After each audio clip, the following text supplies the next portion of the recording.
আজ অনেক দিন পর আরও একটি নতুন ভিডিও নিয়ে এসেছি।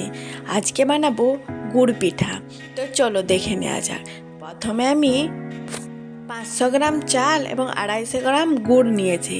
এরপর একটি কড়া বসিয়ে ওই 250 গ্রাম গুড়কে আমি কড়াইয়ের মধ্যে দিয়ে দেব। এরপর এটিকে আমি একটু জল দেব। ওই সামান্য একটু জল দিয়ে ধুয়ে সেটিকে দিয়ে দিতে হবে। গুড় পিঠার মেন কাজ হলো এই গুড়টিকে ভালোভাবে পাক দেওয়া। গুড়টি বেশি পাক দিলে ভালো হবে না, আবার কম পাক দিলেও হবে না। আমি যেভাবে করছি সেই অনুযায়ী তোমরাকে করতে হবে। তো এরকম একদম লো আঁচে ভালো করে অনবরত নাড়াচাড়া করতে করতে গুড়টিকে এরকম ফুটাতে হবে। গুড়টিকে কিন্তু অনবরত নাড়াচাড়া করতে হবে, নাড়াচাড়া না করলে নিচে লেগে যাবে। তো যখন দেখবে এরকম ফুটে এসেছে তখন একটি বাটিতে জল দিয়ে একটু গুড়টাকে দিয়ে দেখে নিতে হবে পাকটি তৈরি হয়েছে। দেওয়ার পরে জলে গুলে গেলে কিন্তু হবে না।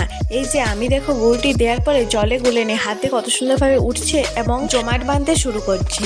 এরপর গ্যাসের আঁচটাকে আমি বন্ধ করে দেব। এরপর কম কম ওই গুঁড়িটিকে দিয়ে দিতে হবে। গুঁড়িটিকে কম কম করে দিতে হবে আর অনবরত নাড়াচাড়া করতে হবে। কম কম করে গুঁড়ি দিয়ে পর অনবরত নাড়াচাড়া করে এটিকে ভালোভাবে মিশিয়ে নিতে হবে। এই যে মিশিয়ে নিচ্ছি ভালো করে, আমি আবার কিছুটা গুঁড়ি দিচ্ছি। এরকম গুঁড়ি দিয়ে দিয়ে ভালো করে মিশিয়ে নিতে হবে।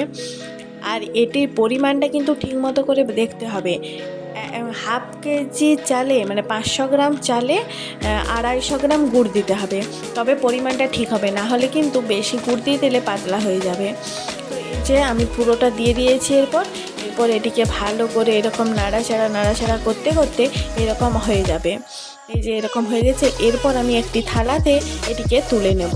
তো এটিকে আমি খুব সুন্দর করে একটি থালাতে তুলে নিচ্ছি। পুরোটা আমি এই থালাতে তুলে নিয়েছি।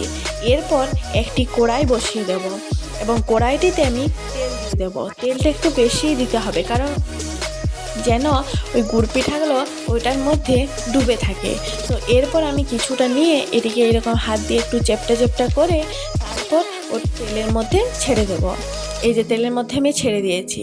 একটু হাতে লাগতে পারে, তবে একটু জল বা তেল দিয়ে দিলে খুব সুন্দর হয়।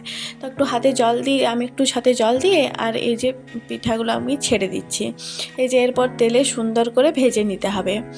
প্রথম দিকে একটু নরম মনে হবে, কিন্তু তেল থেকে তোলার পর এটি যত ঠান্ডা হবে তত শক্ত হয়ে যাবে। তো এই যে আমি সুন্দর করে সব গুড় পিঠাগুলি একে একে ভেজে নিচ্ছি। তো সবগুলি আমার ভাজা হয়ে গেছে। তো ভিডিওটি ভালো লেগে থাকলে লাইক, কমেন্ট, শেয়ার এবং সাবস্ক্রাইব করে দিও।